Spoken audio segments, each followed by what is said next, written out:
we're just a few people short at the moment, but can I ask, I sent some reading materials for you during the week. I don't know if you've received them or not. I sent some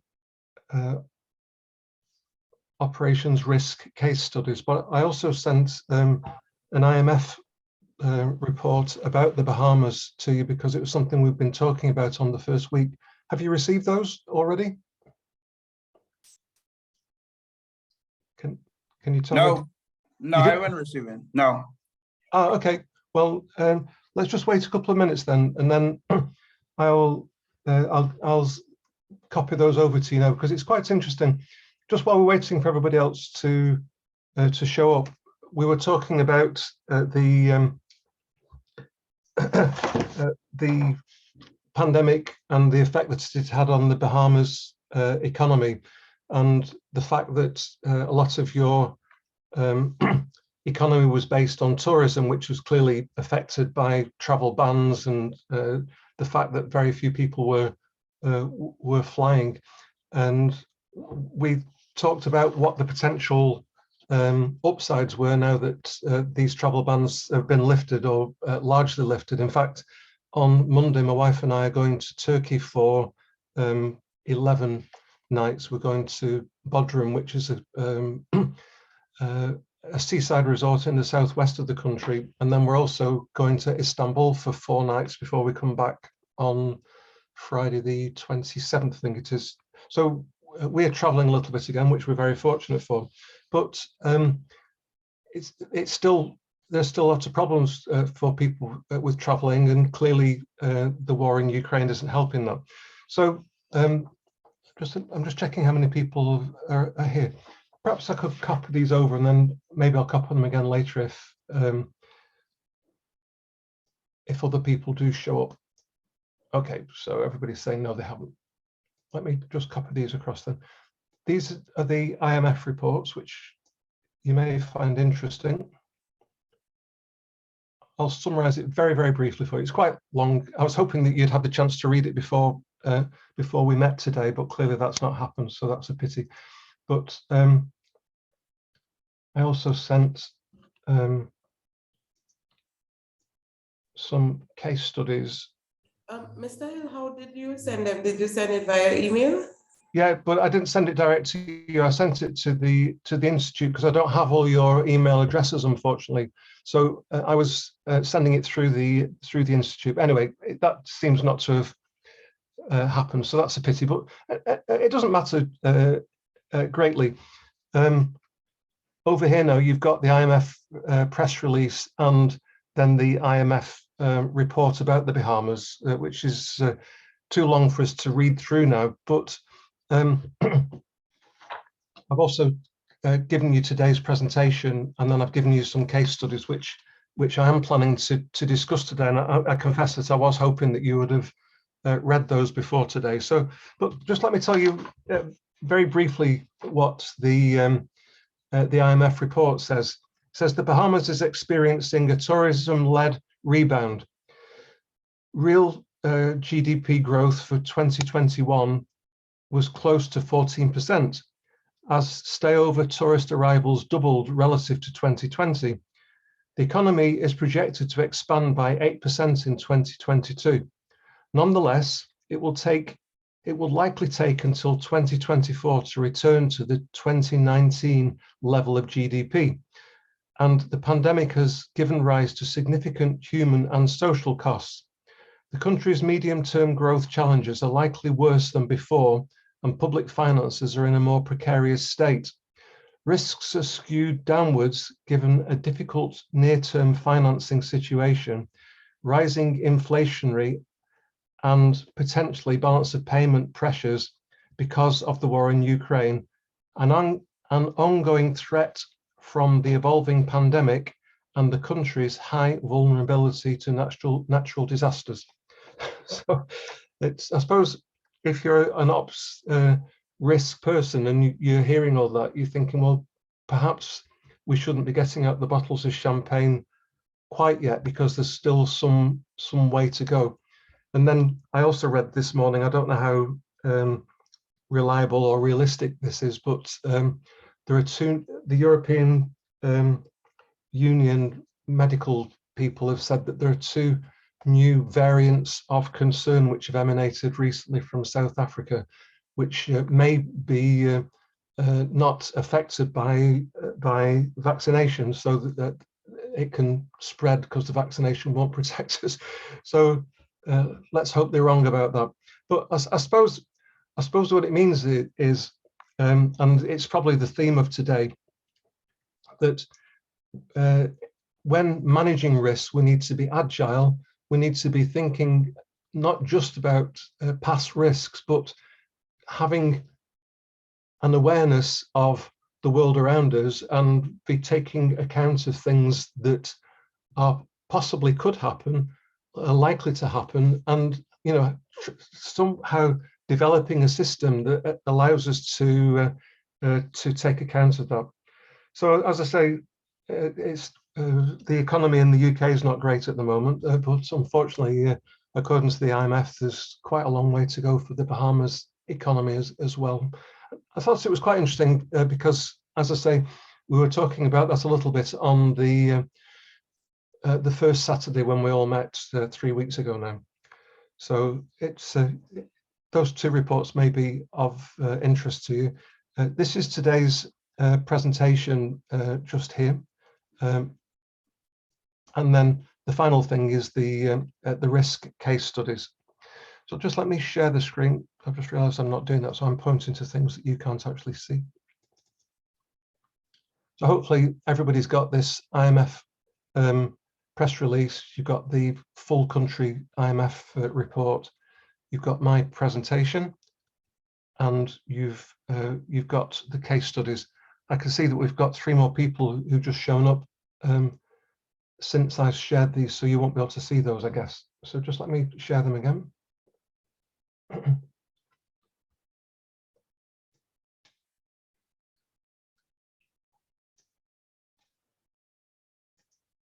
And just let me share this again.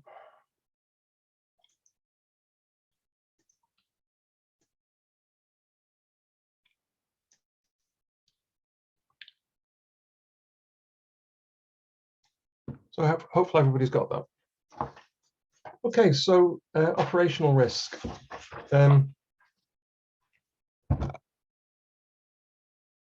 Operational risk is about the losses that we make through making mistakes and being poorly organized effectively.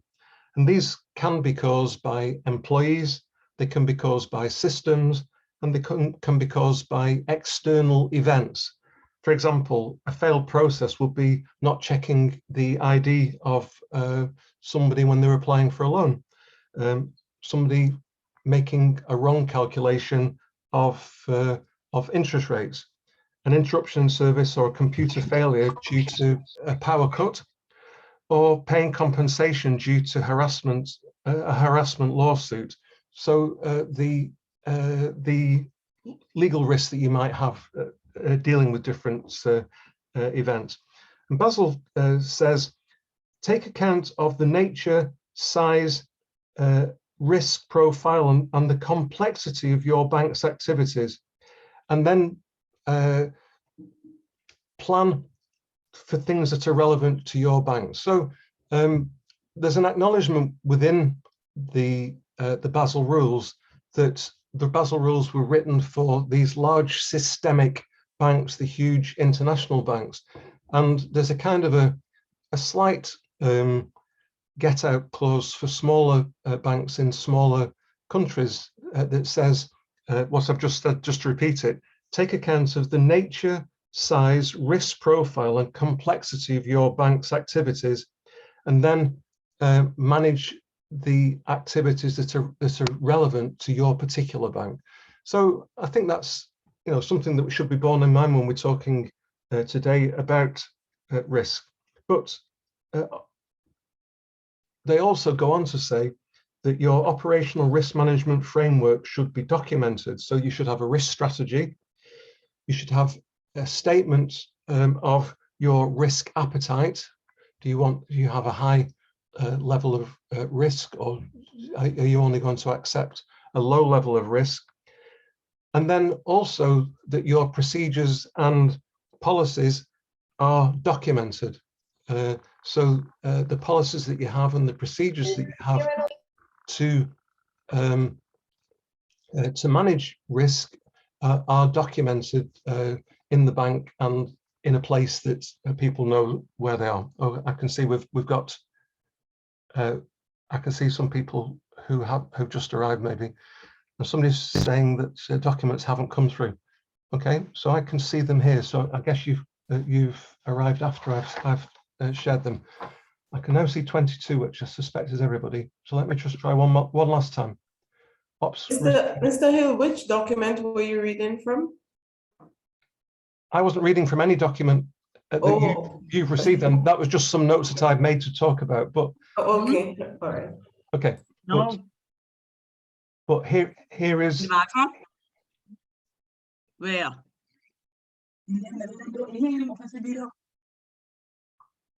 Hold on. So if you can see my screen, I've just given you again the presentation, the ops risk presentation. Oh, the documents won't come through on certain mobile devices. Ah, okay. I'm on a laptop, so it's Darcy, does that mean that you haven't got the documents? Oh, I think you have got them because you put cool there now. And Dimitri, you're on a laptop. Does that mean you've got the documents? Oh, that's Darcy. I have them. I was just saying because I know last week I had issues and that was my issue. But I got all the documents today. You've got them, great. Okay. If anybody hasn't received those documents now, the ones that I've just sent, if you put a thumbs down. I think perhaps the persons who didn't get them, perhaps they can be emailed. You could send me your email and I'll email them to you. That's fine. Okay, that's great. Thank you very much. I appreciate that. And then here's the Bahamas papers just one last time.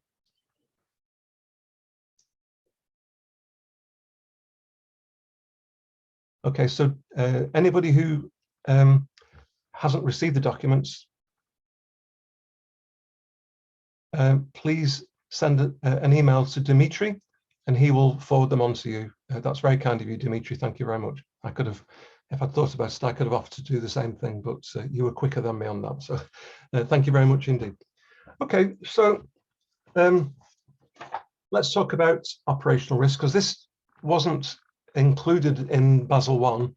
It was a new element in Basel Two when the Bank of International Settlements asked the banks to take account and hold sufficient capital for operational risks in addition to credit risks and also market risks. So just let me bring this up. And here we go.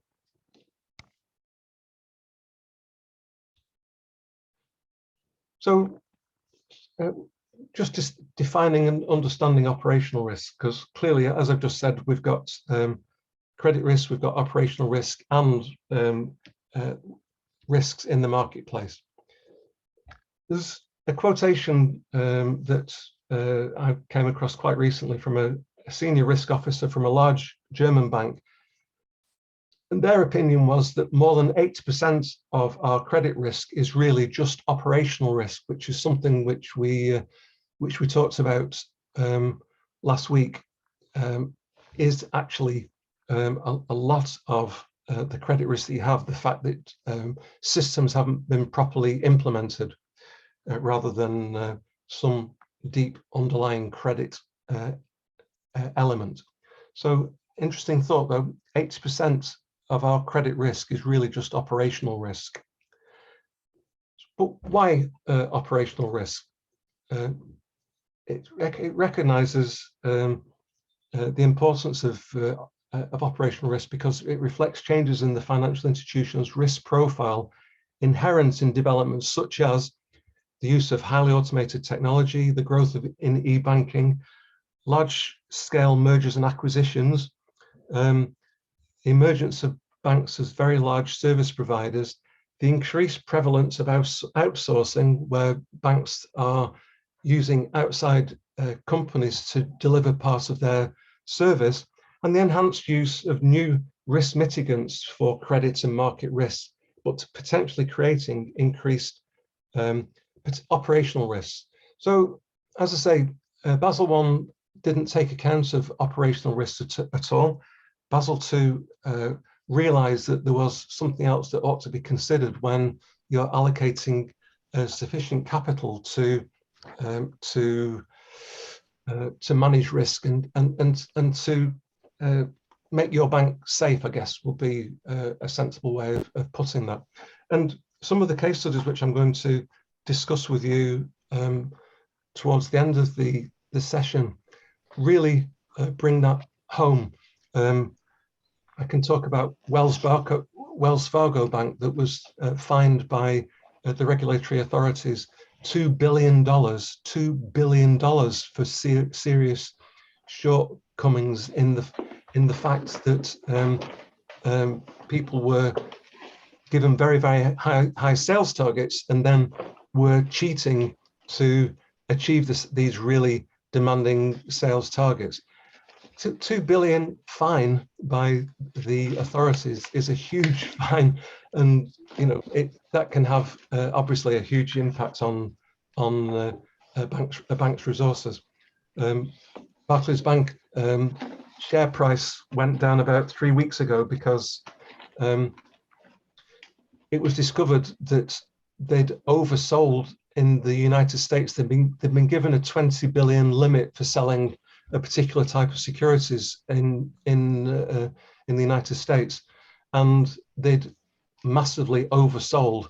And the consequence of that was that the bank suffered a $514 million loss. So one immediate impact of that was that the shares, my poor old Barclays shares, which had been trading around about the £2 mark, are presently trading 25% less than that. It's about £1.45 or something. So there's a massive fall in the value of the shares, which hasn't bounced back after a 3 or 4 week time period, because it's such a massive thing. Barclays, it's such a large amount of money which has been lost. Barclays have had to postpone a share buyback offer which they were going to carry out, and other things as well. So, some of these mistakes can be pretty cataclysmic if you hear about these huge numbers. But operational risk. It allows banks to identify the sources of operational risks and take mitigating actions. This is the point, really. Identify operational losses that you have exposure to, but have yet to experience. So these are things that you think might happen in the future, but it provides a framework for modeling extreme events, scenario analysis of low frequency, high severity events. So things that don't happen very often, but could have a huge impact on your income and on your capital. And then the idea is to incorporate the quantification of risk reduction into the decision-making process. So what does that mean? It means senior management, the board of directors, everybody being involved in making sure that risks are properly considered, identified, and managed. I'll talk about this 11 BIS principles which talk about this, and I'll refer to these in a few moments. So if you've got strong risk management, operational risk management, it means that you have a lower regulatory capital requirement. You don't need as much capital. Reduce losses due to the speed of responses, lower operating costs, lower insurance premia. You don't have to pay the insurance companies as much because your risk management is good. You have a lower cost of financing, improved share price, stability of earnings, and enhanced value for stakeholders. So quite a few good reasons to have strong operational risk management, and quite a few reasons to avoid the kind of horrible case studies which I'm going to refer to later on. As I say, I've already briefly mentioned Barclays and Wells Fargo, but other banks are equally guilty of these things, unfortunately. So the principles are laid out here.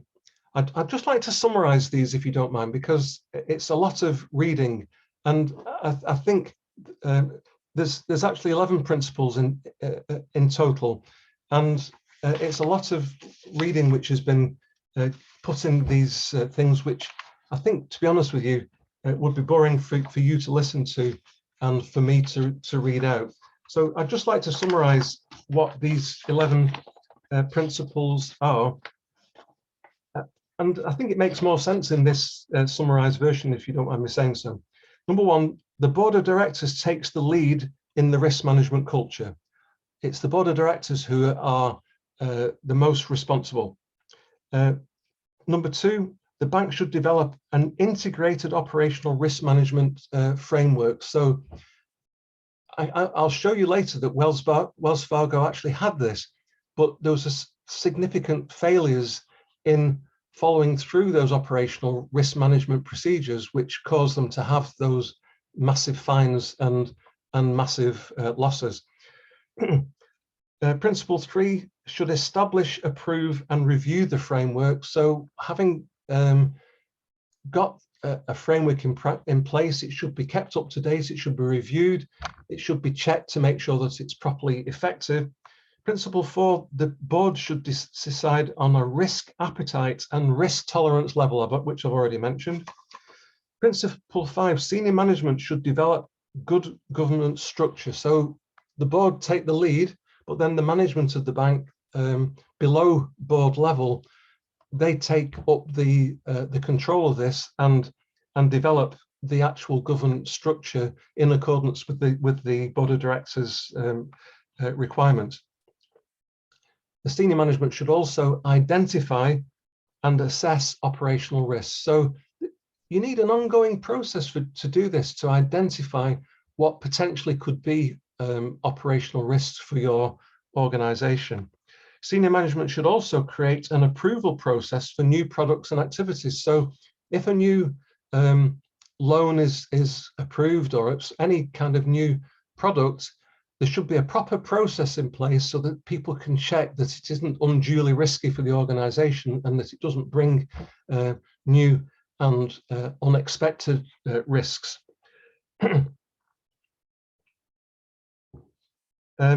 Senior management should report on operational risk and actual losses. So there should be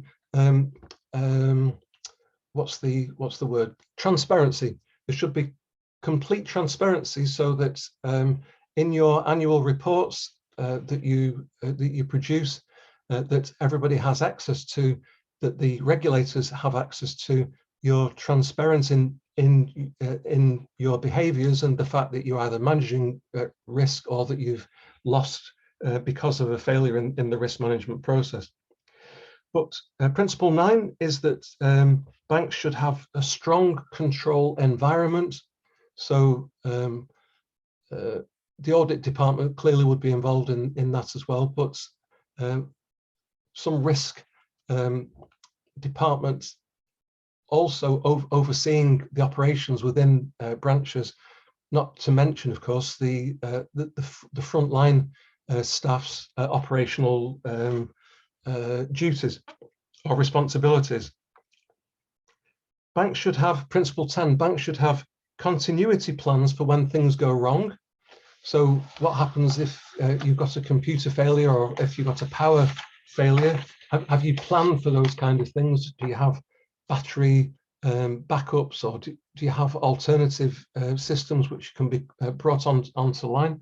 And principle 11, as I said, banks should be transparent about their operational risks, so not just the losses, but actually explain what your operational risks are. And transparency means reporting it so that people outside the bank are aware of it, not just people inside the bank, but people outside the bank as well. So those simple summaries, I hope, saves several pages of reading for us. But the Basel Two introduced 3 pillars. There was the credit risk, there's the operational risk, and then there's the market discipline, which will be talked about with you by a different speaker. I think that's perhaps next week, although I'm not sure when that will be. So the 3rd pillar, just to briefly say what it is, increased the disclosures that the bank must make. This is designed to allow the market to have a better picture of the overall risk position of the bank and to allow counterparties of the bank to price and deal appropriately.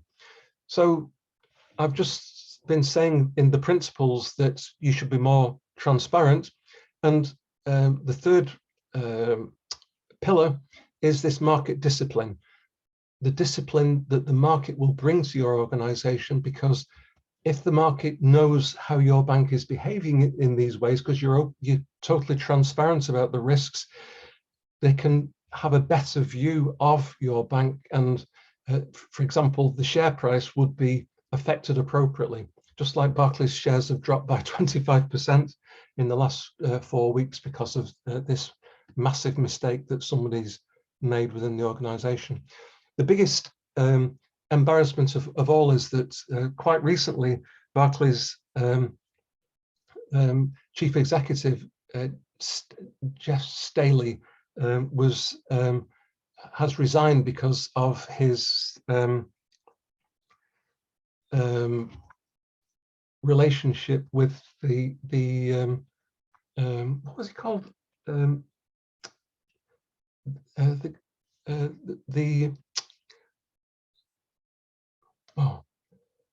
there's been an ongoing court case, Ghislaine Maxwell and her boyfriend, I've just forgotten his name, he's a billionaire, but unfortunately Jeff Staley. Oh, that's Epstein?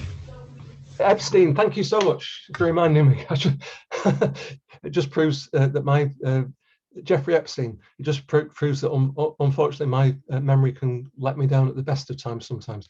But the chief executive, from his time in New York, had got to know this guy really well and been to his infamous island many times. So he'd been forced to resign as chief executive of Barclays, which is bad enough in itself, really, in terms of the bank's reputation. But then the new chief executive used to be the chief risk director.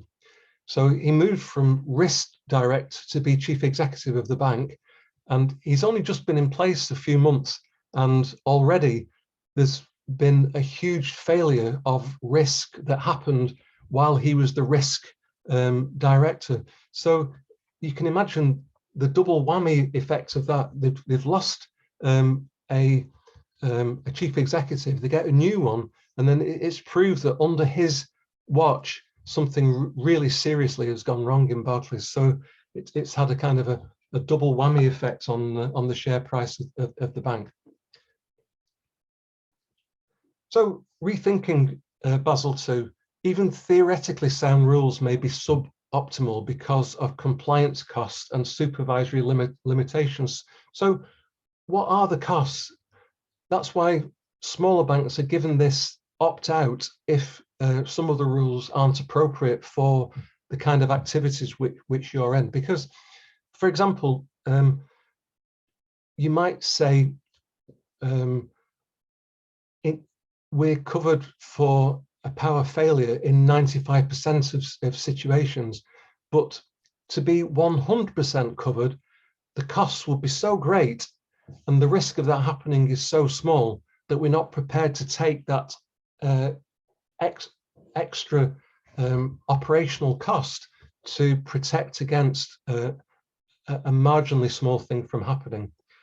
So, as I say, people can make decisions because of compliance costs and supervisory limitations. But your Basel II risk rating will be determined by the assessments of external credit rating agencies. Debatable shortcomings can be exposed by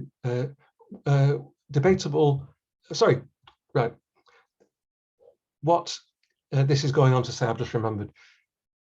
It's debatable whether that's the best way of doing that because of the fact that sometimes the external rating agencies had given too high ratings to certain companies. So what they're saying is it's debatable whether using credit rating agencies is always the best way of determining external credit. So this is a detailed copy of what it actually says, but it's pretty much saying that the committee acknowledged that there were deficiencies in the original framework and that certain additional strengthening was needed. So higher capital requirements for certain complex structured products such as resecuritizations or collateralized debt obligations. The capital treatment should be of liquidity facilities should be strengthened. Oh, went too far then. And the capital requirements in the trading book, the bank's trading assets have grown at double-digit rates in recent years, and the proportion of complex, less liquid credit products held in the trading book has increased rapidly.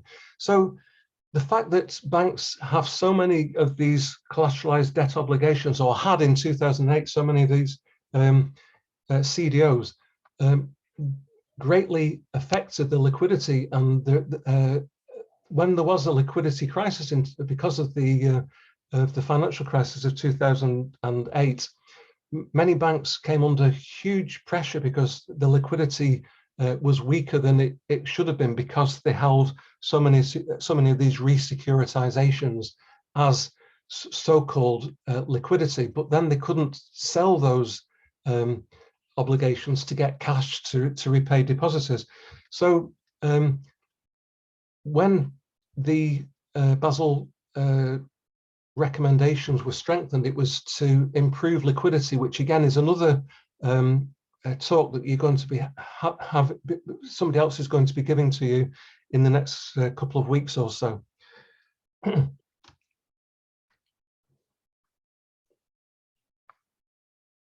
What the committee was saying was, though, that the risk-based treatment for assessing capital for trading book risk didn't capture extraordinary events. So they needed they issued Pillar 2 guidance in a number of areas to help strengthen the risk management of supervisory practices. So effectively what they were asking for was things that I've already mentioned: the management of firm-wide risks. What are your firm-wide risks, the risks in your bank? What are your stress testing practices? Do you have capital planning processes? Do you actually plan your capital against your risks?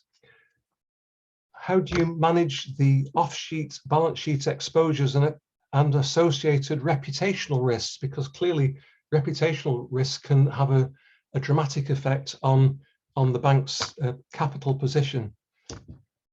And the risk management practices relating to securitization activities, the supervisory of the bank's valuation practices. As I say, liquidity is a big issue, which you're going to have a different presentation about in the next week or so. Yes, please. Somebody going to say something? Perhaps somebody just flicked their audio on by mistake, I guess. So, as you'll be hearing in the coming weeks, banks need to have strong liquidity cushions to weather prolonged periods of financial market stress and illiquidity, which is what happened in 2008, 2009.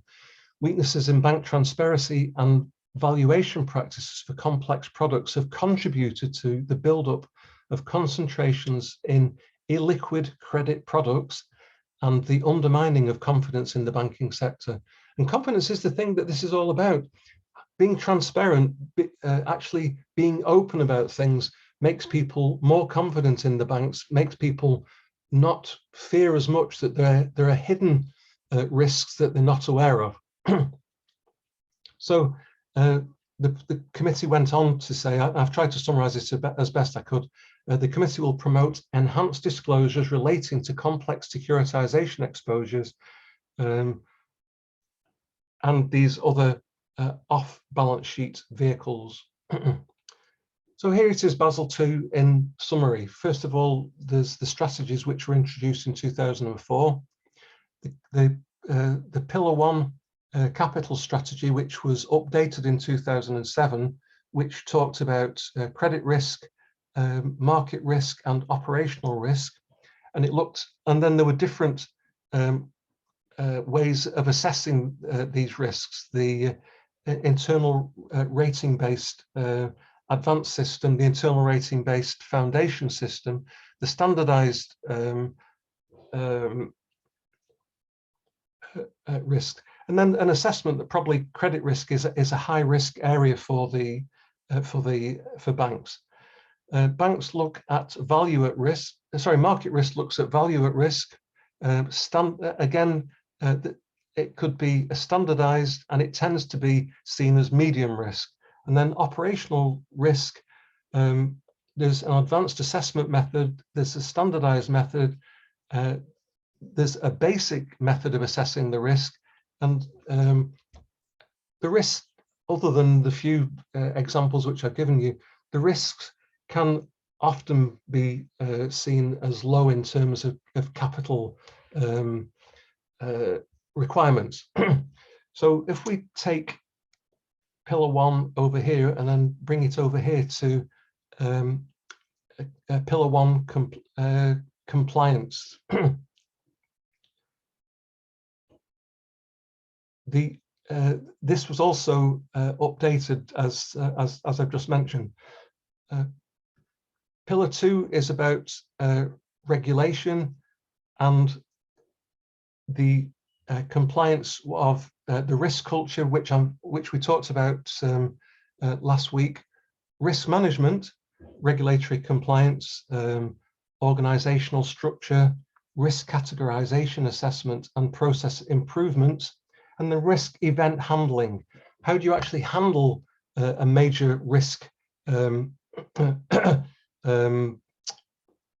event, and how do you monitor these events? How do you record them? How do you manage them? And do you actually have statistics? Do you can you demonstrate what percentage effect this had on the bank? And then finally, there's this market disclosure, Pillar 3, which was introduced in 2004, which talks about strategies and performance for capital adequacy, risk management and risk event handling. This is transparency, this is market discipline, this is all about helping to build confidence in banks, because we are so open with the marketplace. People don't fear that we've got hidden things that we're not disclosing.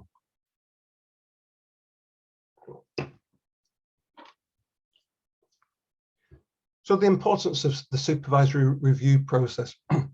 The supervisory review process is ensuring that within nations there is a supervisory review framework process which is intended not only to ensure that banks have adequate capital to support all the risk in their business, but also to encourage banks to develop and use better risk management techniques in monitoring and managing the risks.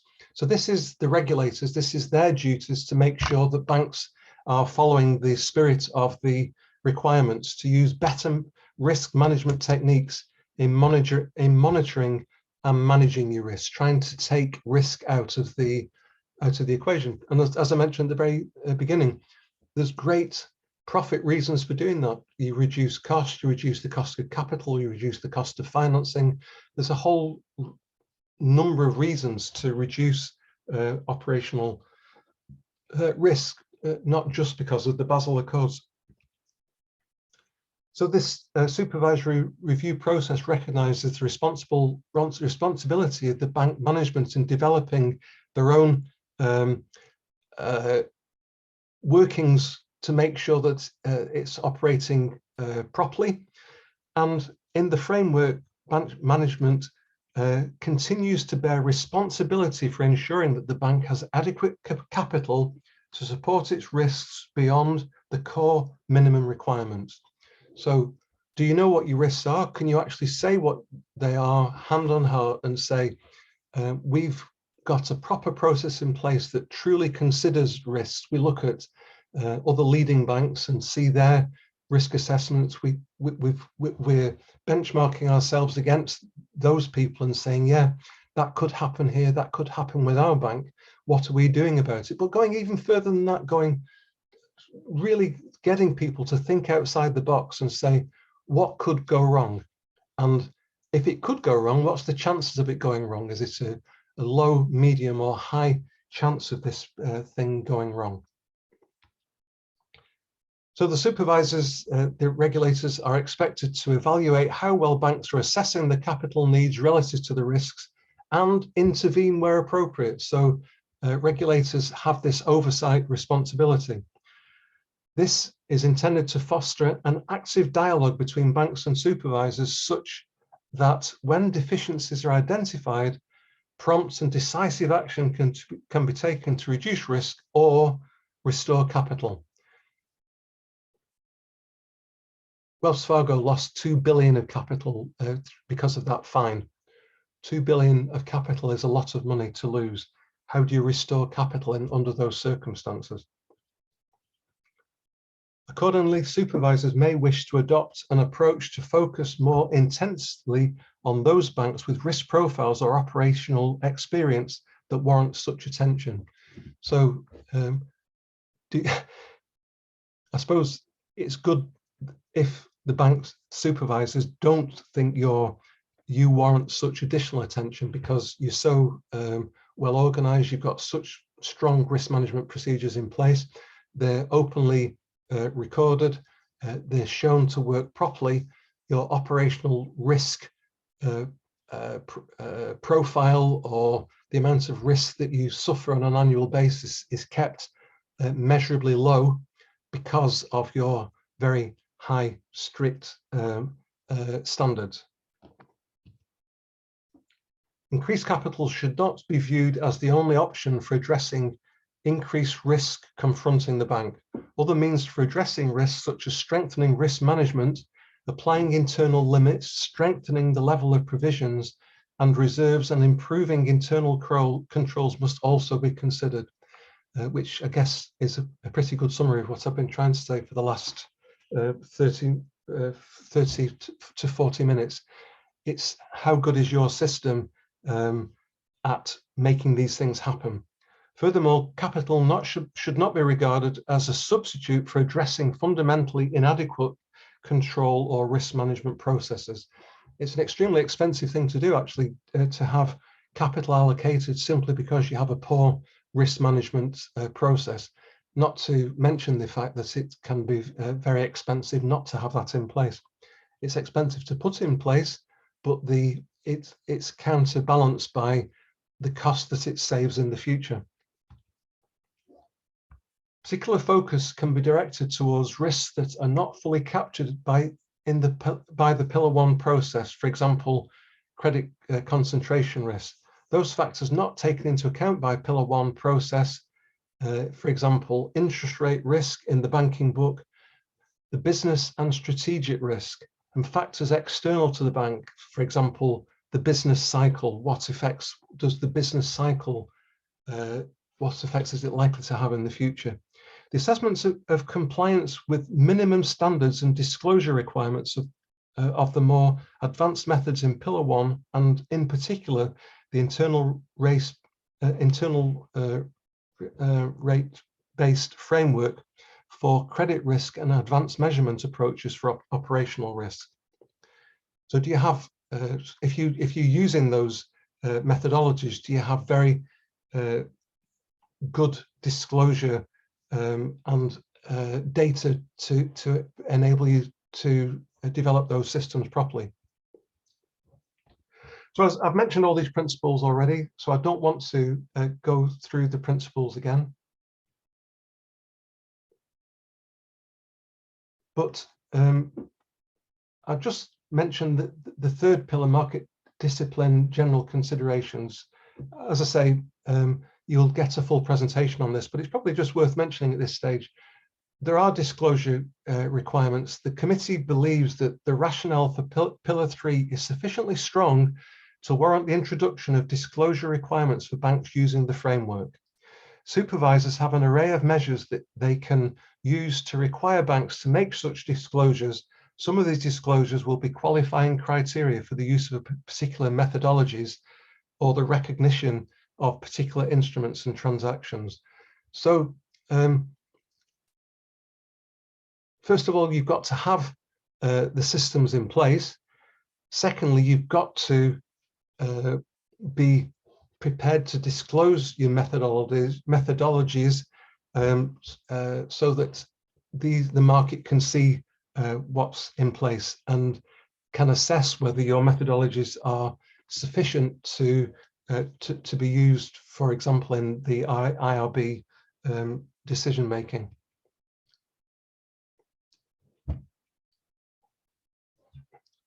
The purpose of Pillar 3 market discipline is to complement the minimum capital requirements of Pillar 1 and the supervisory review process of Pillar 2. The committee aims to encourage market discipline by developing a set of disclosure requirements which will allow market participants, perhaps I've just said that, okay. The committee believes that such disclosures have particular relevance under the framework, where perhaps reliance on internal methodologies gives banks more discretion in assessing capital requirements. In principle, banks' disclosures should be consistent with how senior management and the board of directors assess and manage the risks of the bank.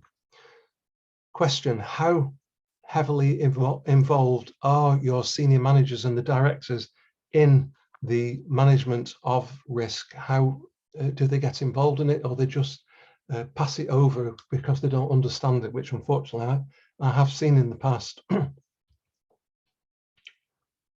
Under Pillar 1, banks use specified approaches, methodologies for measuring the various risks that they faced and the resulting capital requirements.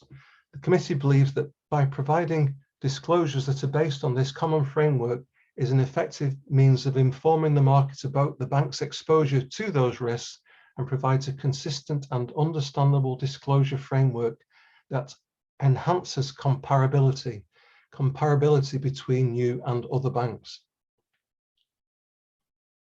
So you should have a formal disclosure policy, and you should implement a process for addressing the appropriateness of your disclosures, including validation and the frequency of them. So how often do you make these disclosures, and how do you validate them? How do you make sure that they're accurate?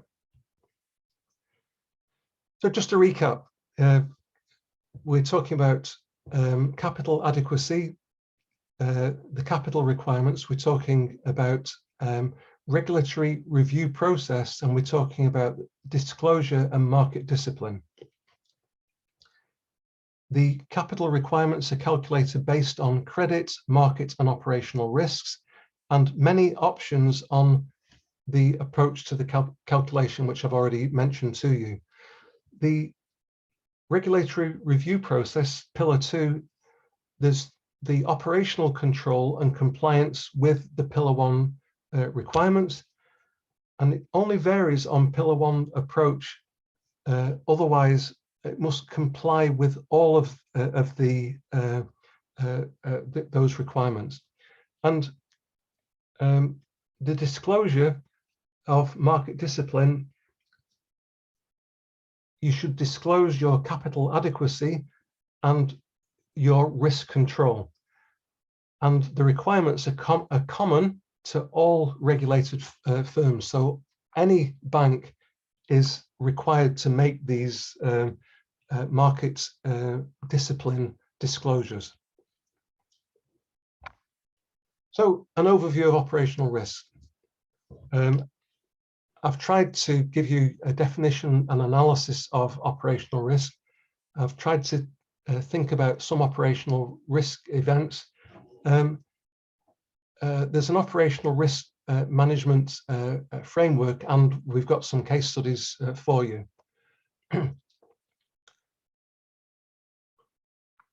Operational risk is actually defined as the risk resulting from inadequate or failed internal processes of bank and systems from external events. It includes, of course, legal risk. It excludes strategic and reputational risk. The key considerations for the Basel Committee was that operational risk is an independent risk category which must be backed by regulatory capital. I think I mentioned that already. The management of operational risk involves identification and assessment and monitoring of and control mitigation of that risk. And the most important types of operational risk involve breakdowns of internal controls and corporate governance. Time and time again, it's the internal controls that have failed which have caused operational risk events. So some examples. BCCI was a bank, they had illegal activities. Barings, they had a rogue trader who was incompetent and actually caused the bank to fail. Daiwa Bank had a rogue trader who was checking his own work and therefore ran up massive debts. Morgan Grenfell had unauthorized investments. Long-term capital management had errors in their derivatives model. Equitable Life, this was a life insurance company, but they had non-respect of guaranteed annuities. They, I don't know if you know what an annuity is. When people retire and they draw down the pension funds, they can invest it into an annuity which pays them a certain amount of income every year. And Equitable Life, which was used by a lot of professional people in the UK, I think they probably failed in the mid-90s, so it's quite a long time ago, but they were offering guaranteed annuities many years into the future, and nobody can actually foresee so far into the future. And unfortunately, the market moved vastly against them, and in the end, the company failed, and a lot of pensioners lost a lot of money because of it. Another organisation, Cantor Fitzgerald, had a terrorist attack. Allied Irish Bank, another rogue trader. So rogue trading is a big issue. Merrill Lynch gave biased analyst recommendations. So again, checking people's work is a big issue. Rogue traders mentioned just on these examples. Barings, as I mentioned a moment ago, it actually caused the actual failure of one of the oldest banks in the UK, Barings Bank. It had been running for hundreds of years, and this one guy forced the business to go bust. One terrorist attack, but several rogue traders as examples of operational risk. So what are causes of operational risk? Processes, execution error, product complexity, a booking error, a settlement error, exceeding limits, a model or methodology error, a mark to model error, so setting up models incorrectly, and then examples of people errors, incompetence, fraud, those kind of things. External events, things like natural disasters, terrorist attacks, and systems risks, programming errors, system failures, telecommunications failures, etc., etc. Lots and lots of different operational risks. Hi, morning. Yes, please. Hi, good morning. So wouldn't operational risk and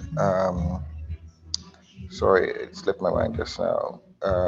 Reputational risk be tied, because once the operational risk is now brought to light, let's just say in the media, wouldn't that cause a reputational risk for that company? Are they tied together and somehow?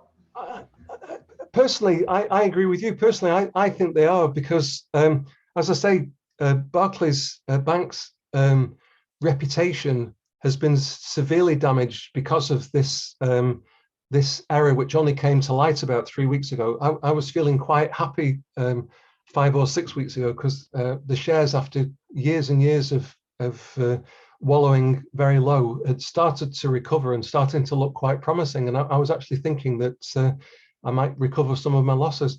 And the reputation has been drastically damaged again by this event.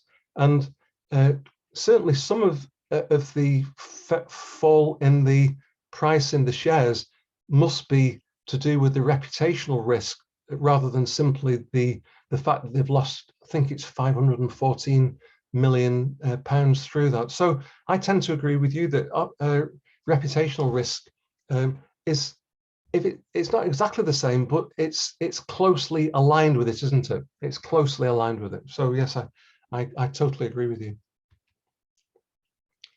So other operational risk events: internal fraud, external fraud, employment practices and workplace safety, clients, products and business practices, and damage to physical assets. I can tell you, I worked, I think I'm perhaps mentioned, I worked on Barclays' internal audit team for 6 years. And in fact, that's where I met Keith Checkley many years ago. And we worked on the same team. And I actually, we knew in one event, I mean, there were lots of frauds that we investigated, but one in particular that I remember. In fact, two that I remember. I'll tell you the first one.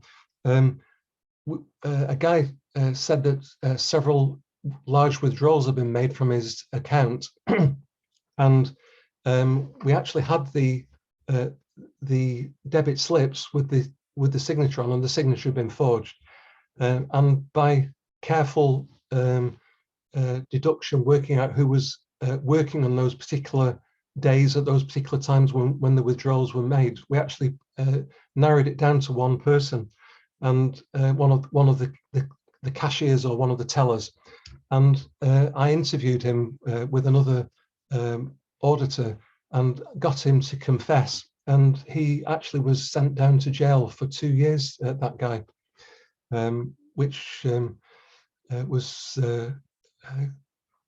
quite a surprise, really, as he was sent down for so long. But in another event, the manager's secretary had been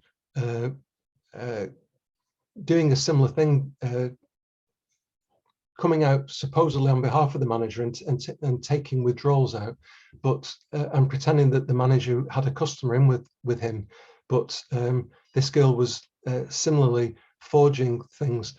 And on this particular one, I found some of I found a book that she kept in her drawer. She'd been suspended, this girl, while we did the investigation, and it actually recorded all the various transactions in her handwriting.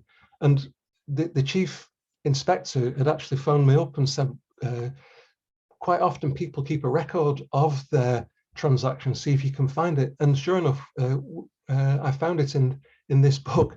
So that was a second one. A third one, I was only a young cashier, and the operations manager used to come to me when I was busy on the counter and told me that he had a customer in with him, and he always brought it to me, and I never realized, because I trusted this guy, I knew him very well, but I never realized that he was again defrauding people. And the fact that he always came to me, he initially tried to blame me. I'd left the branch by the time all this came to light, and he tried to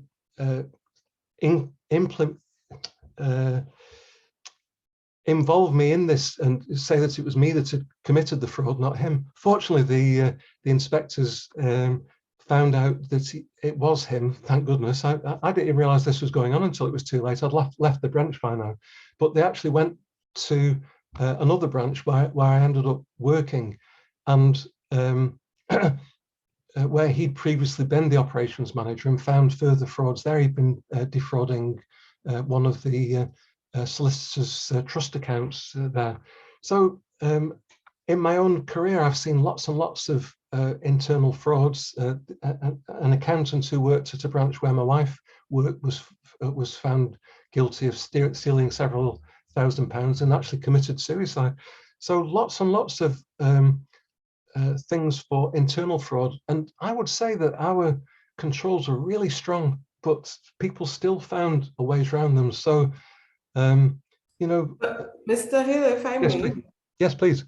Yes, so while the controls were very, very strong, I think the key word you said was, in your example, that you trusted the person. Yep. And you were of the view that you knew them very well. But one thing I learned in banking, you don't trust your left hand from your own right hand, much less trust in somebody else. So irrespective of how strong the controls are, once you're going to bring trust into the workplace, then these sorts of events are possible. You're absolutely right, Shanta. You're absolutely right. And at the time, I was only 21, and I was a bit green in those days. I guess I started working on the inspection department in 1977, so I was 25 then. Yeah, I was a lot less green 3 years later, believe me.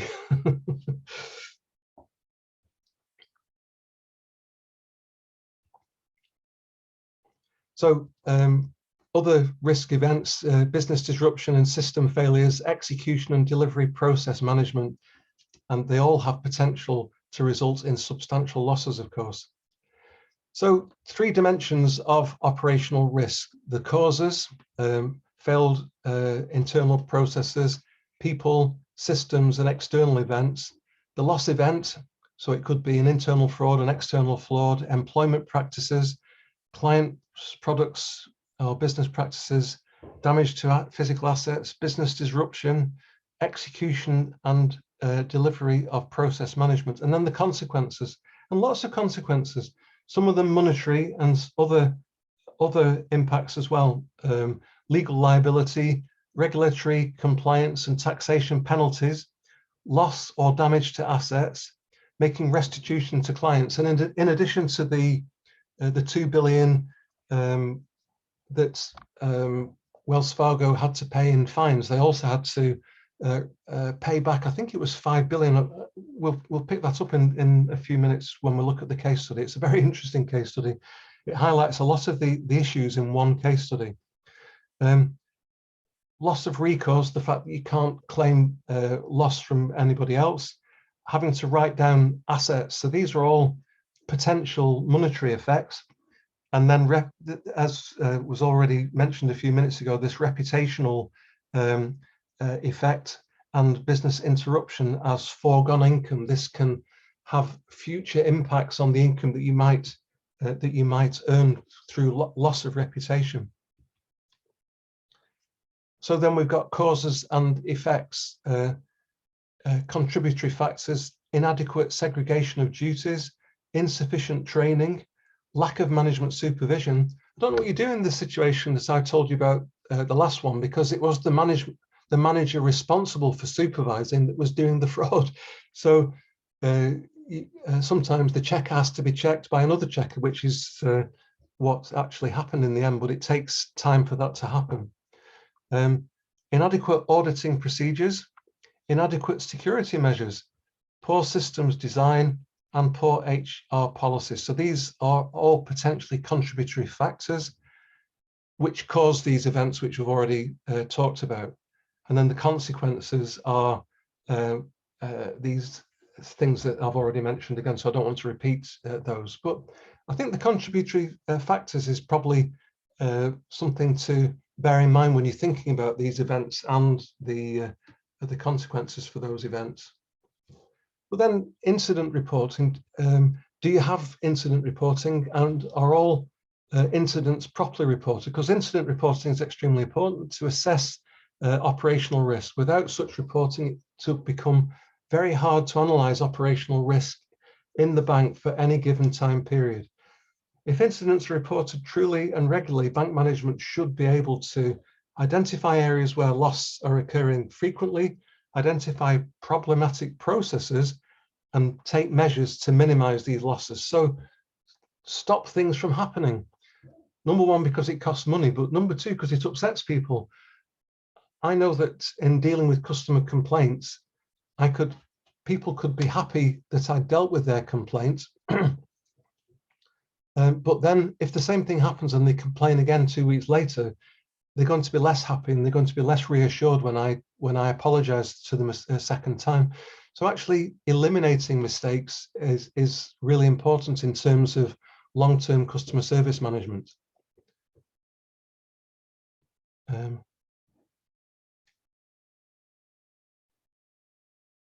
I think we've probably covered that. Did we?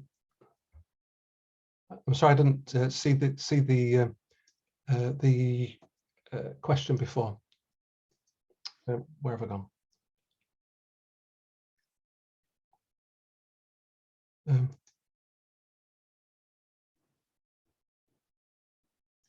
I've now lost my, by clicking onto that, I've lost my PowerPoint.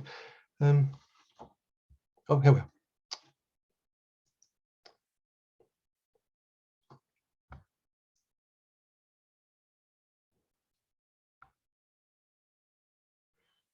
So a recommended format for incident reports, headings and descriptions, a detail of the loss event, and then the date the incident occurred and the date on which it was reported.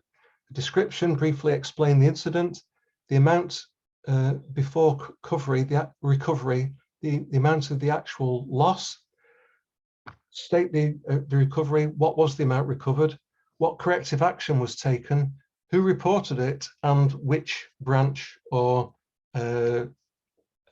area did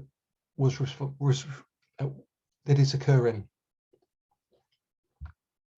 So the operational risk management framework requires sound practices for the management and operation. Say it again. Sound practices for the management and supervision of operational risk. That was introduced in February 2003. The Basel Committee developed risk principles around those themes which we've already mentioned. Just to repeat, the board responsibility, the fact that they're subject to effective, comprehensive and independent internal audit, the fact that senior management is responsible for implementing the ops risk management framework approved by the board, that it's consistent, that there is consistent implementation throughout, and all levels of staff should understand their responsibilities. And principle 4, the need to identify and assess the operational risk inherent in all material products, activities and processes and systems. That's a lot. If you think about any bank, banks are complex things, and it's looking at assessing and identifying risks in all material products, activities and processes. And the assessment before new products and activities are introduced. Principle 5, there's a process for regular monitoring, regular reporting to senior management and the board. Principle 6, policies and processes and procedures to control or mitigate, these should be periodically reviewed. Principle 7, contingency and business continuity plans. Principle 8 should require that all banks, regardless of size, have an effective operational framework. Principle 9 should conduct regular independent evaluation. The bank should ensure appropriate mechanisms to enable them to remain appraised of developments. Banks should make sufficient public disclosure to allow market participants to assess. And then, what is the capital charge? First of all, you have measurement methodologies. How do you measure the risk? How do you decide what qualifies? What are your qualifying criteria? And then actually assessing the risk. So you've got different methods. You've got the basic indicator approach, an alternative standardized approach, an alternative measurement approach, alternative measurement approaches, and each is increasingly sophisticated and risk sensitive. The choice of which of these three these choices of methods that you use is up to management, but has to be approved by the supervisor. So your bank regulator, whoever it is, would actually approve the selection of the indicator approach that you're using, depending on, I guess, the size of your bank and the complexity of the bank and the types of operations that you're involved in. So here's a kind of a bit of a heads up of the sophistication of these different approaches. The basic indicator approach is gross revenue, and the percentage is set by the regulator. So it's a particular percentage of gross revenue as operational risk capital. So that's a very basic approach. So they might say you're required to keep 3% of gross revenue as operational risk capital, as an example. The standardized approach is gross revenue per business line. So what's the gross revenue per business line? And then it's again, the percentage is set by the regulator, but now with this standardized approach, it's based on several business lines rather than total gross revenue. And the advanced measurement approach is operational risk capital. In this case, means the risk measure generated by the bank's own operational risk management system. Clearly, that would need a fairly sophisticated management system, which could be considered quite difficult to implement. So just to repeat, this is risks arising from execution of the business functions of the bank. For example, legal risks, other operational risks, which was what we've been talking about previously. So the basic indicator approach, the indicator is annual gross income, i.e. net income, net interest income plus net non-interest income.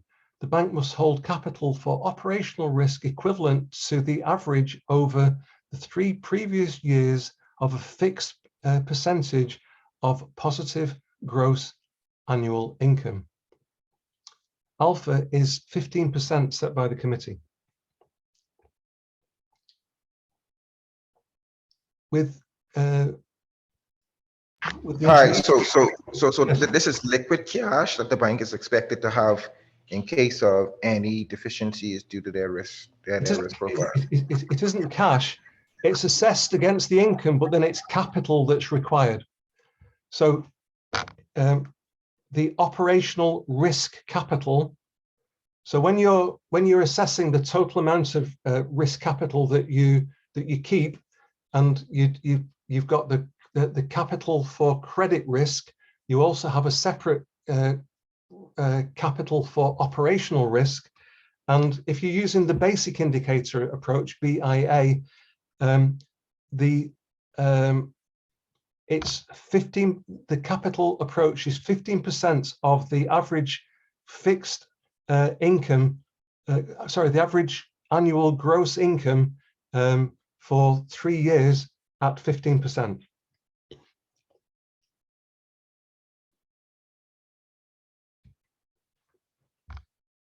Issues about BIA. The default position, there's no conditions other than market entry prescribed, so it's not appropriate for internationally active banks and those with significant operational risk exposures. It's not risk sensitive, of course. Gross income is an indicator of size, not risk. If it's used in isolation, it's likely to produce a high capital charge. This is the only incentive for better risk management. So it's a blunt instrument. If you're just saying 15% of gross income for an average of three years gross income, it's not giving you any kind of benefit for the fact that you've got a better operational risk management system than other banks in your area. If you just go with a flat capital requirement of 15% of gross income, that's what that means. The standardized approach, the bank activities are divided into 8 business lines. Gross income within each business line is the indicator. The capital charge for each business line is gross income at a factor assigned by the committee. The total charge is the 3-year average of the summation of the capital charges across each of the business lines each year. And then these are the beta factors for different things. Corporate finance is 18%, trading and sales is 18%, retail banking 12%, commercial banking 15%, payments and settlements 18%, agency services 15%, asset management 12%, and retail brokerage 12%. So those are the actual beta factors set by the committee. And then this standardized alternative approach, it's identical to the standardized approach. It's set for 2 business lines, retail banking, commercial banking. The total drawn amounts of loans and advances for loans and advances replaces gross income as the indicator for these business lines. A fixed factor of 0.035 per million is applied to loans and advances. The beta factor is also applied unchanged. The total capital charge is the 3-year average of all business lines. And then the differences between the intermediate and then the standard are obviously STA is more sophisticated and is likely to lead to a lower capital charge. STA is appropriate for a well-run and well-managed institution. Regulators will expect the institution to identify its operational exposures and assess its potential impact, monitor and report its operational risk ongoing, and create proper incentives by factoring operational risk into its overall business strategy. The advanced management approach, there is actually no set approach for this. Regulatory capital requirements equals the risk measure generated by the bank's internal operational risk measurement system using a quantitative and a qualitative criteria. There are stringent criteria attached, including the need to have a loss event database going back at least 3 years. This advanced measurement approach is subject to supervisory approval, and it's appropriate for internationally active banks. But clearly, if you're sophisticated enough that you can measure these risks really closely, you could have a much lower capital requirement, because you can actually prove that because of your great operational risk management, you don't need as much risk capital assigned to it. And risk capital, as you're aware, is expensive. It's a cost to the bank that they need to maintain such high levels of capital. So the benefits of this advanced system, it's industry best practice really, but there's the prospect of lower capital charges. The use of risk mitigation is an improvement or an insurance, this is limited to 20% of the operational risk capital charge and subject to qualifying criteria. For example, the insurance provider has a minimum claims paying ability rating of A. So you can take insurance up to 20% of your risk mitigation for this. So would the price of the insurance policy be less than the capital charge for providing this capital? But they've got to have an A rating for their ability to make claims payments. The policy must have an initial term of not less than 1 year, and insurance is provided by a third-party entity, so it can't be the bank's own in-house insurance company that provides the insurance as a risk mitigation or insurance. So what are the qualifying criteria for this STA? Well, the minimum requirements are that board and senior management are actively involved in oversight of the operational risk framework.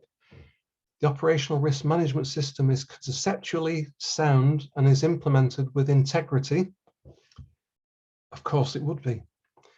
Sufficient resources in the use and the approach in the major business lines, as well as the control of audit areas. So not only have you got the risk management system, but you've applied sufficient resources to it to make sure that it works properly.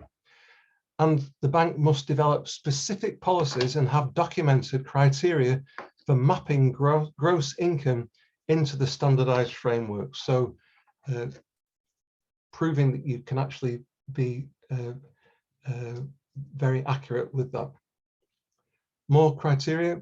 Internationally active banks must have these other ops management systems. They are subject to additional criteria, and ops risk function with clear responsibilities that can systematically track ops risk data by business line. They have an ops risk assessment system closely integrated into the risk management processes, and its output must be an integral part of process of monitoring and controlling the bank's operational profile, and techniques for creating incentives to improve throughout the firm. So not only are you've got a good system, but there are incentives in place within your organization that people are looking to build on it to make it better. And it's continually, you can demonstrate that you're continually developing and evolving your system. That's a criteria for membership to or use of the STA system. And thirdly, regular reporting of ops risk exposures.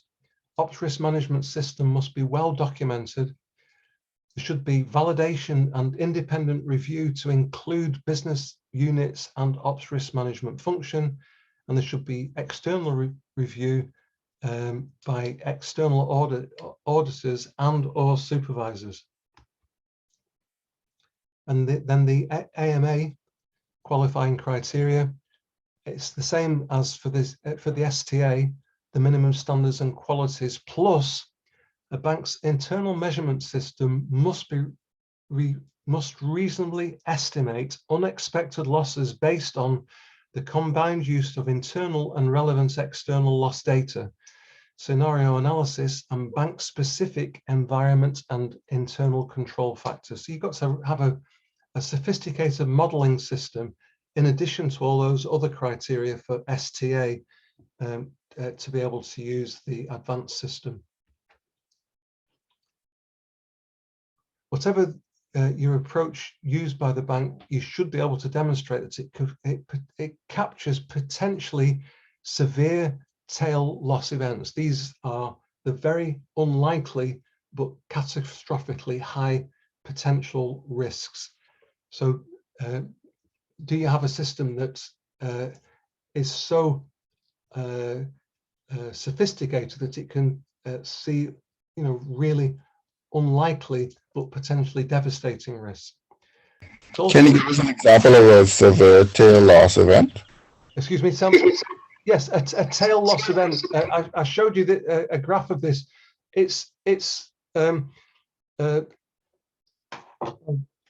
I'll just draw it.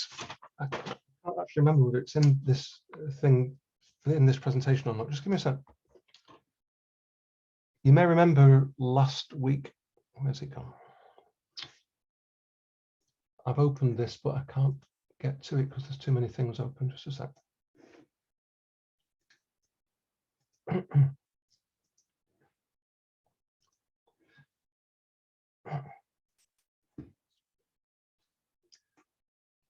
I showed a slide last week and it was like this, and it came, and this was the potential for loss, and clearly the potential for loss is very high here, and you got to, I think it was 95%, and the potential for loss here is considerably lower. But when you get into this tail, what they describe as the tail, these are events which are highly unlikely but could be systemically high. So systemically high risk. So think of your worst nightmare, really, something that's highly unlikely to happen, but if it actually did happen, the consequences could cause the bank to fail. So that's what it means by this, what they describe as the severe tail loss events.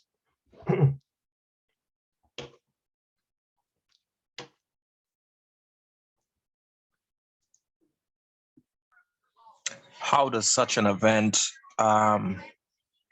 become the norm? What I mean by that is, for example, the COVID situation. I would imagine before that, it would have been thought that there was something that was highly unlikely. Yep. But now it is on everybody's radar to absolutely plan for such an event. Yeah, you're right, and actually, thank you. It's good that you're thinking, because I know that I remember reading, I think in 2016, Bill Gates said the chance of an international pandemic is unbelievably high. And I remember thinking at the time, well, you know, this is Bill Gates and he's a clever guy, but really, is he not being sensationalist? And within 4 years, he'd been proved absolutely correct. And COVID's a great example of what everybody thought was a highly unlikely event, but it's now moved from being a tail unlikely event right over here, hasn't it? So yeah, good question. And I think you've given COVID is the answer to your own question, really. Something that in 2016 I personally thought was unthinkable when I read this article by Bill Gates. We'd had swine fever, we'd had all kinds of other so-called pandemics which proved not to be particularly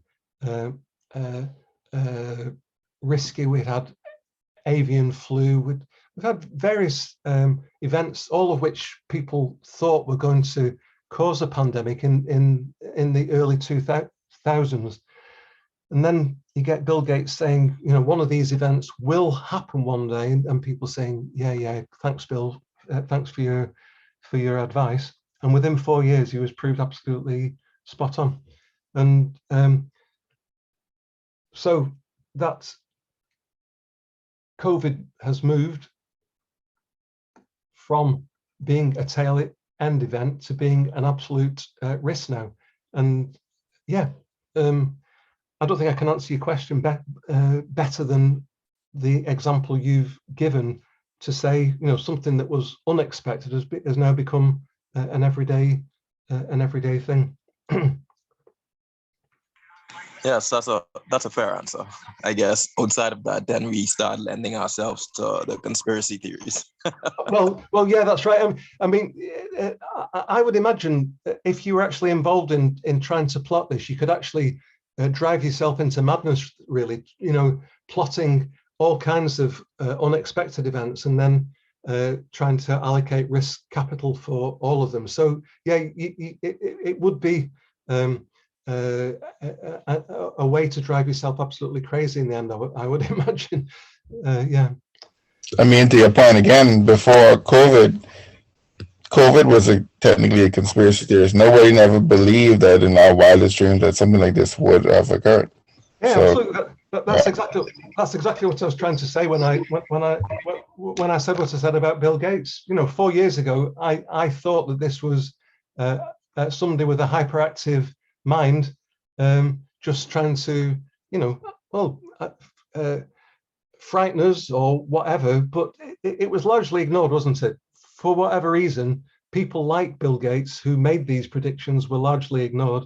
And it proved to be absolutely spot on what they said. So, but yeah, how do you actually, to go back to the original question, how do you actually determine which of these things is going to move from being a tail end event to being a likely event? And I don't think many of us have got that kind of ability to see so deeply into the future. Yeah, we should have taken more notice of Bill Gates and others who were making similar predictions years ago, I guess.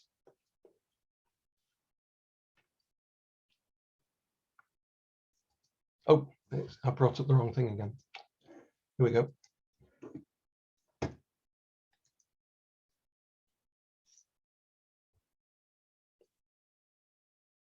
So it meets a soundness standard comparable to this internal rating system approach for credit risk, a 1-year holding period and a 99.9% confidence level. So this is what you would need the supervisors to agree to if you took this advanced system. Additionally, regulatory capital is the sum of expected loss and unexpected loss unless the bank can demonstrate that it is adequately capturing expected loss in its internal business practices. If the bank can demonstrate to the satisfaction of the supervisor that it has measured and accounted for its expected loss exposure, and it can base regulatory capital requirements on unexpected loss alone. Oh, what a shame! I'd forgotten that this was coming up, but this is the severe tail end. So this is the expected loss and the probability, and this is things that can be managed. We've got the unexpected losses with a 99% confidence interval, and we've got regulatory capital for that. And then we've got catastrophic losses, which is this 0.1%, which is the severe tail end loss. And we're hoping that risk avoidance measures will help us to avoid these catastrophic losses.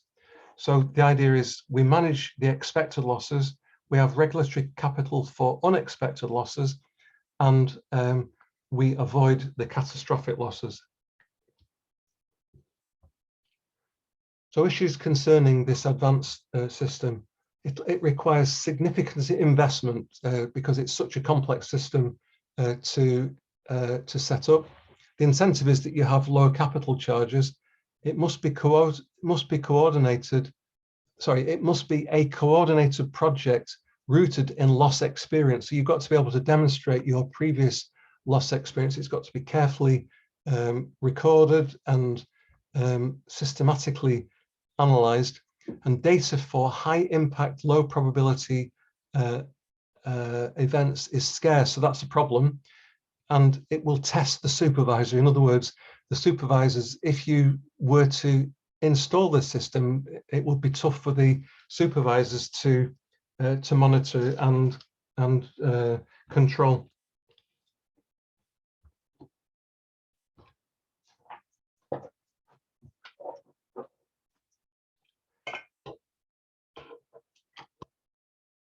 So managing operational risk, we've got impacts, we've got likelihoods, we've got something that's frequent or remote, unlikely, possible, likely, something that's minor, moderate, high, very high, or catastrophic. So something that's remote, hopefully a compliance issue, unlikely, maybe insider dealing, computer virus. We move into medium, mis-selling. This is Wells Fargo. Record keeping, execution orders. This is Barclays Bank.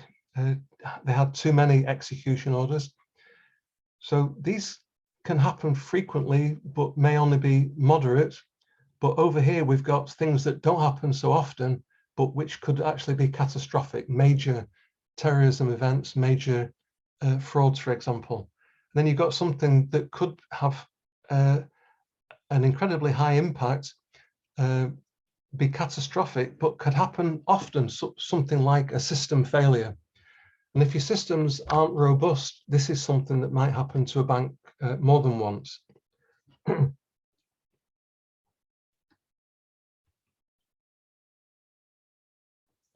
So the benefit of this is that it encourages both management and staff to assume responsibility for internal controls. It provides the opportunity to focus efforts on important informal as well as formal controls. It helps organizations to be proactive, to reduce audit exposures. It provides more comprehensive and relevant information, and it ideally looks at the entire spectrum of controls. The key risk indicators measures the level of risk that may affect performance.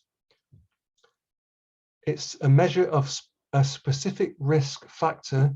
It's an early warning signal, and it helps create a no surprises culture. So in other words, nothing should surprise you, because things that do go wrong, you expect it to go wrong, and you've got management systems in place for them. Key risk indicators are often insufficiently linked to underlying risk assessment to provide effective risk monitoring. So what key risk indicators do you have? Are they linked sufficiently to the underlying risks so that you are properly monitoring the risks within your bank? So some types of risk indicators. Leading risk indicators, those that measure risk before the event has occurred. Lagging, those that measure risk after the event has occurred. Qualitative, those are judgment-based, so risk indicators which have been introduced because of judgments that you've made. And quantitative, they lend themselves to more specific actions which can be easily measured, so things that are actually occurring that are measured. The features of a key risk indicator: the carefully selected and monitored key risk indicators must be forward-looking and help to prevent accidents and losses. Behaviors of key risk indicators should reflect changes in the operational risk profile. So your the sound practices paper that your bank should have. And key risk indicators must periodically be checked for their relevance and accuracy. In other words, common sense. And the search for new key risk indicators is an ongoing science. So you're always thinking about what could happen in the future, which I've mentioned a few times today already. So some comments on Pillar 1. Use the method most appropriate to your organization. There isn't an agreed advanced methodology approach yet, but you shouldn't use Pillar 1 or view pillar one in isolation, all three pillars are equally important and complementary.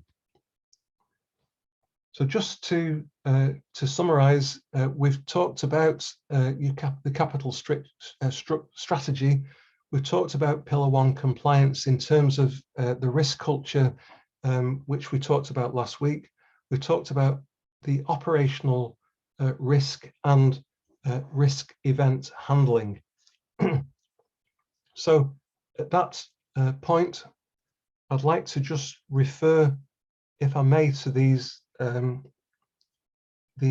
case studies which I've kept out, because they're actually quite interesting, and there's quite a few pages involved in them, but I'll just highlight a couple of things for them in the last 10 minutes or so before we finish today. Where's the folder gone? Is that the only folder that's still open? No. Oh, here we are. Got it.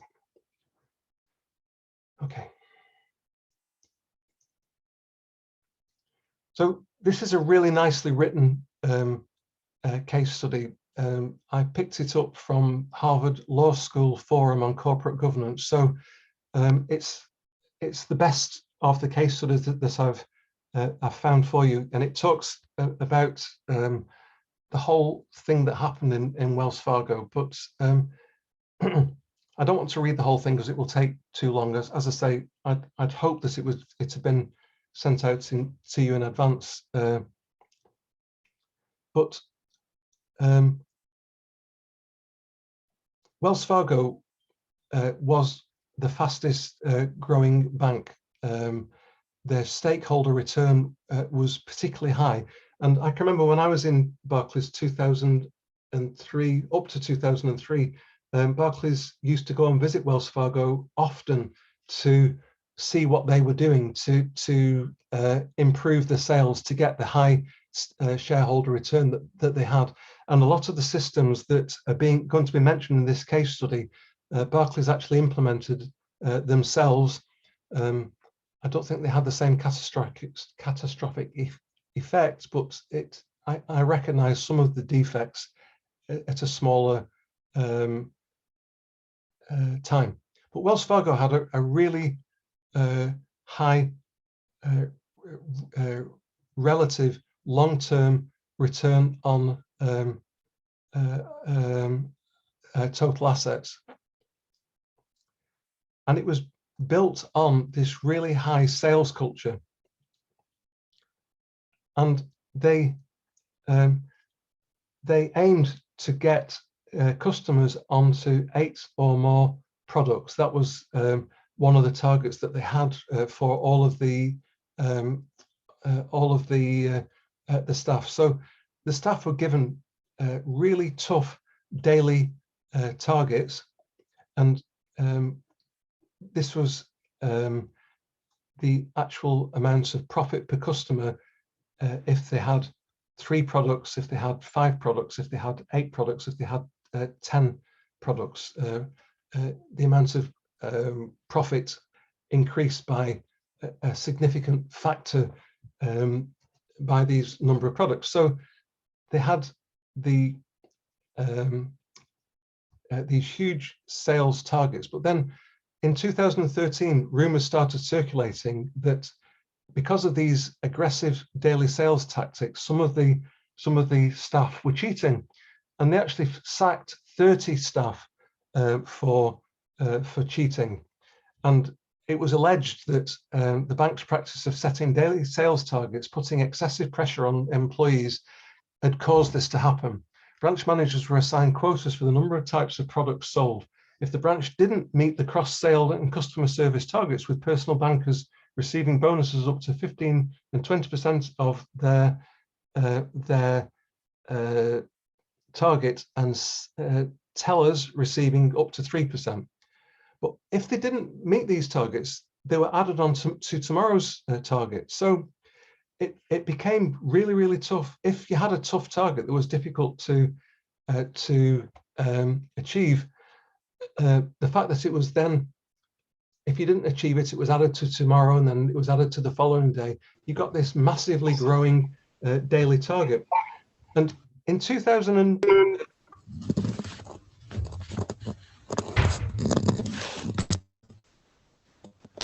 can you just check your audio, please? Somebody's in. Tim Sloan said the company's refuted criticism of the company's sales system. I'm not aware of overbearing sales culture. Wells Fargo had multiple controls in place to prevent abuse.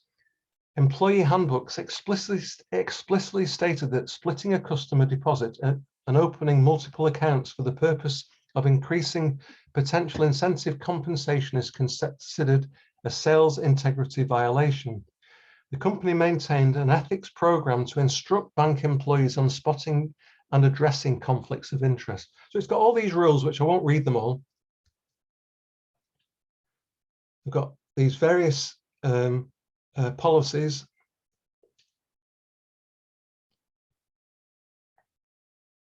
But this is what happened to the share price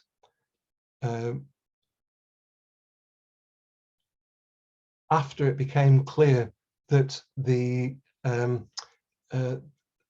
that they got a massive fine in 2018. The price went up, up, up, and then fell again.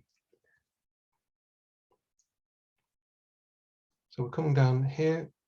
It's as I say, if you're interested in credit risks and things that can go wrong, it's a really interesting case study put together by Harvard University. But this is the independent investigation report. But the board also criticized the functions for not understanding the systemic nature of sales practice violations. Certain of the control functions often adopted a narrow transactional approach to the issues as they arose. They focused on the specific employee complaint or individual lawsuit that was before them, missing opportunities to put them together in a way that might have revealed sales practice problems to be more significant and systemic than was appreciated. So they got these complaints, they got lawsuits for 13 employees, looked at those individual things and tried to button them down without thinking, wow, if this has happened 13 times, it might have happened on a wider scale. We're only aware of 13 events, but there might be a lot more than this. The operational risk officer didn't view sales practices or compensation issues as within her mandate, but as the responsibility of the lines of business and other control functions, the law department, the HR, audit and investigations departments. She viewed sales gaming as a known problem that was well managed and contained as small. In other words, sales gaming is I'm cheating, I'm opening 2 accounts because I'm going to get a bonus because I've got 2 accounts rather than 1. So the chief operational risk officer didn't view sales practices or compensation issues within her mandate, so she didn't even look at it. The legal department focused principally on quantifiable monetary costs, damages, fines, penalties, and restitution, confident those costs will be relatively modest. The law department didn't appreciate that sales integrity issues reflected a systemic breakdown. Human resources had a great deal of information recorded on its systems, but it had not developed the means to consolidate the information on sales practices issues and report on them. And the internal audit department generally found that processes and controls designed to detect, investigate, and remediate sales practice violations were effective at mitigating sales practices related risks. As a general matter, however, audit did not attempt to determine the root cause of unethical sales practices. So there's a total breakdown. Nobody looked at this as a big issue. They thought it was a small issue, effectively. The report concluded that while the advisability of centralization was subject to considerable disagreement within Wells Fargo, events show that a strong centralized risk function is most suited to the effective management of risk. So just coming down here, as I say, it's all interesting. Why this matters. Okay. In 2018, the bank agreed to a $1 billion settlement with the Consumer Financial Protection Bureau and the Office of the Comptroller of Currency to resolve the auto and mortgage lending violations. 2 weeks later, it agreed to pay $480 million to settle a securities class action lawsuit over cross-selling. In December 2018, the company settled with 50 state attorneys to pay attorney generals to resolve civil claims for cross-selling auto lending and mortgage lending violations and agreed to pay $575 million. So we're now talking about $2 billion all in the same year. So why this matters? The Wells Fargo compensation system emphasized cross-selling as a performance metric for awarding incentive pay to employees. The company also published scorecards that ranked individual branches on sales metrics, including cross-sales. Was the company wrong to use cross-selling as a metric in its incentive systems? Would the program have worked better if structured differently? The independent report suggests that employee pressure was a greater contributor to misconduct than financial incentives. Branch level employees were incentivized to increase products per household, but the senior executive bonus system did not include this metric. Was this disconnect, did this disconnect contribute to a failure to recognize the problem earlier? The dollars involved in Wells Fargo cross-selling scandal were small, less than $6 million in direct fees, but the reputational damage to the bank was massive. How can a company prepare against problems that do not seem to be material in a financial sense, but ultimately have a material impact on the business and its reputation? The independent investigator concludes that a strong centralized risk function is most suited to the effective management of risk. That's something that if we had more time, we could perhaps discuss, but the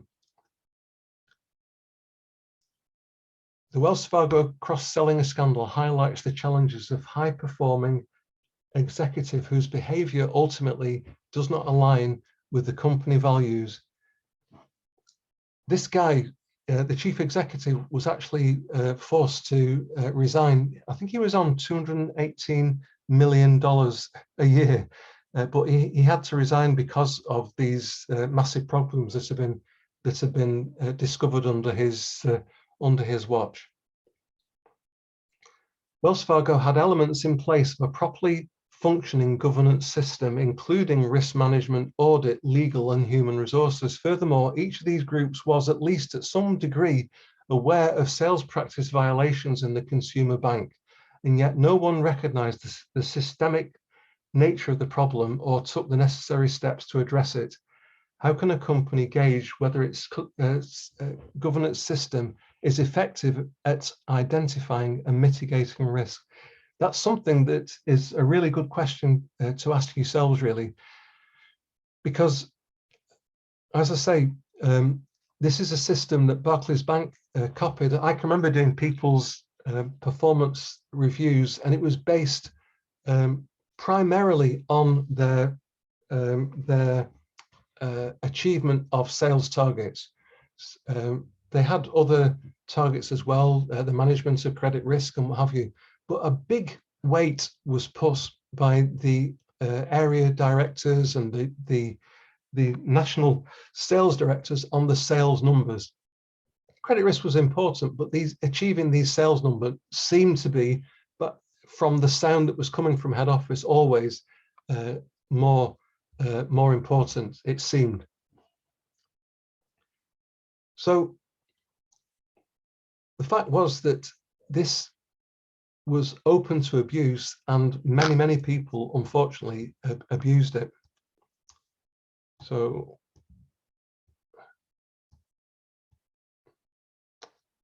I think I've highlighted something down here. Oh, here we are.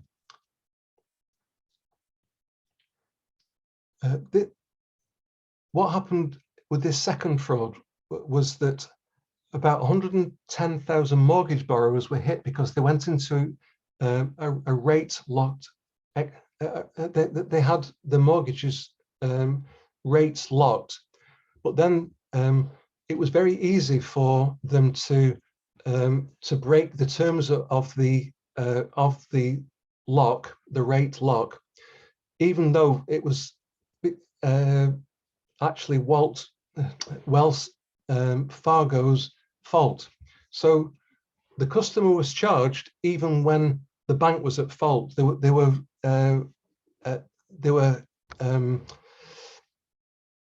signed up for deals that they didn't understand by people who wanted them to sign up for these things because they got these extension fees.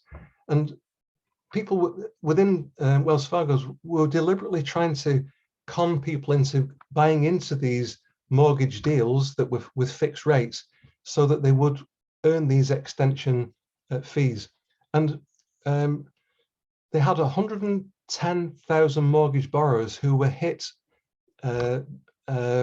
by these fees, and the total lock extension fees that they earned was 100 million, but they had to pay far more in compensation. It's estimated that it would have to pay, Wells Fargo would have to pay 145 million in compensation. That was refunding the fees that had been taken. In addition, they had to mail about 235,000 checks to these people, but then in addition to that, they had this $1 billion fee, which was 5 times higher than the sum, the 200 million sum that the bank provisioned for, forcing it to accrue an additional 800 million in losses. So the actual fees that they earned were 145 million, but they ended up losing more than $1 billion because of this. So huge cost. In the latest sign of how the misconduct was hitting Wells's bottom line, the bank was on Friday forced to restate its earnings for the first quarter, more than wiping out a previously reported profits improvement. Instead, net income for the period dropped by 9% from a year ago to 5.1 billion. Some people thought that the sanctions didn't go far enough. They had to pay lots of other fees as well. They got hit by so many different things, and they're all in these notes which I've given to you within this thing. This is the Barclays 590 million hit, which was caused by a sales slip up. Just imagine this, it's a sales slip up. Because of the Ukraine war, people were suddenly buying more of this particular product and the bank was happily selling it, and nobody had actually got a limit on the sales that they could undertake. So lots of people selling this particular product, even though the bank had a 20 billion ceiling on what they were allowed to sell. Nobody had actually installed an effective limit to stop them exceeding the limit. So the loss that Barclays incurred because of a simple limit failure was 590 million. Just imagine having a loss of 590 million because of a very simple failure to implement a limit properly. Shares in Barclays closed 4% lower. This was the day after because they overshot move away please, a 200 billion limit with the United States regulators by 15.2 billion. That's how much they overshot the limit by. And, oh, this was the interesting thing. This major regulatory blunder is an early embarrassment for the chief, but for CS, and I can't say his name, the newly appointed chief executive of Barclays, whose previous roles included heading up the bank's global markets risk operations. Quite embarrassing for him.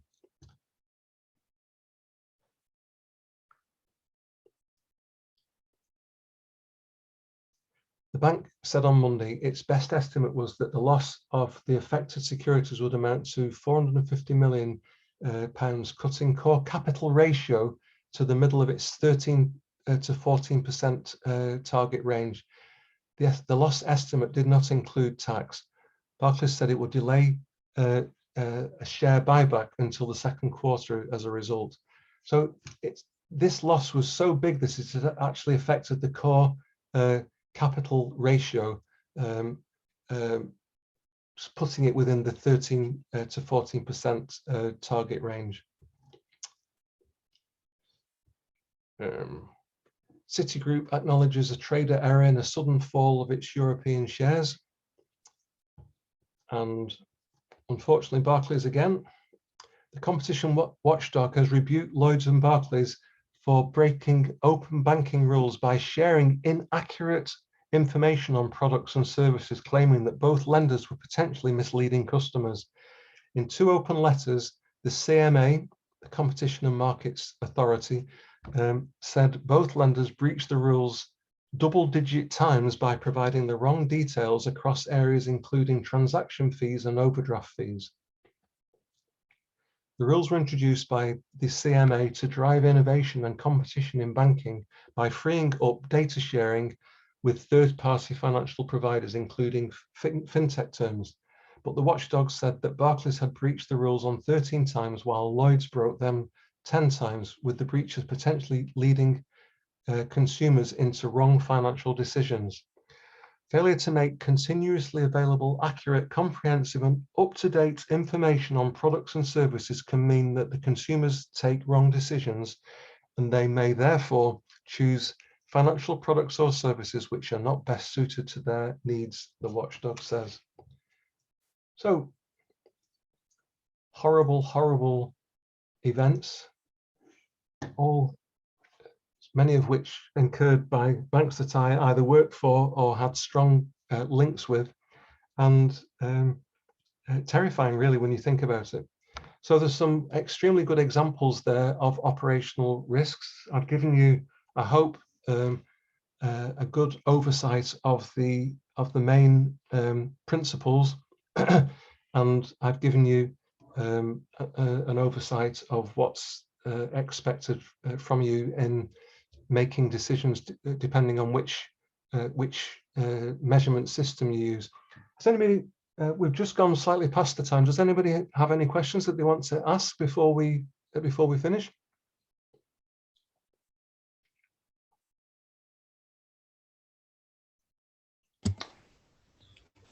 No, at least I'm good on my side. I do have some questions I'll ask you, but I'll probably reach out to you on your cell phone number regarding, do you have any insight into the assignment that we would have received from Miguel Dos this morning?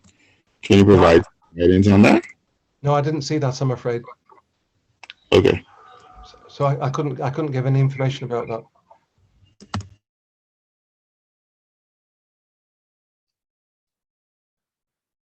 Okay, so it's been very nice being with you for the last 3 weeks. I hope that you found what I've been talking about understandable, first of all, and useful. And I wish you very good luck with your further studies. If there's no other questions, I'll just double check that there's nothing on the chat. I don't think there was. Mr. Hill, I just want to say thank you. It was quite a bit of information, a lot of information. I'm convinced I have to go back and read through a lot of what you shared because it's so comprehensive. But just to say thank you. Oh, you're welcome. That's very kind of you to say that, Shanta. Thank you very much indeed. Okay. Oh, I've just somebody else is saying thank you. I'm sorry to interrupt. I'm just seeing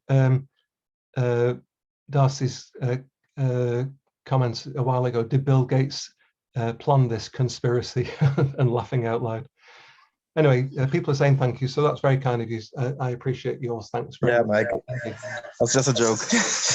Yeah, I know it's just a joke. But thank you very much. It was a pleasure to meet you. Thank you for the facilitation. It's a pleasure to meet you too. Thank you very much. Thanks for your comments, everybody. I will be leaving now, so I'll stop sharing, and and say goodbye to you all. All right, take care. Have a great weekend. Bye, everybody. You too. Bye-bye. Have a Bye-bye. good weekend. Have a great weekend, guys. Goodbye. Bye. Bye. Bye.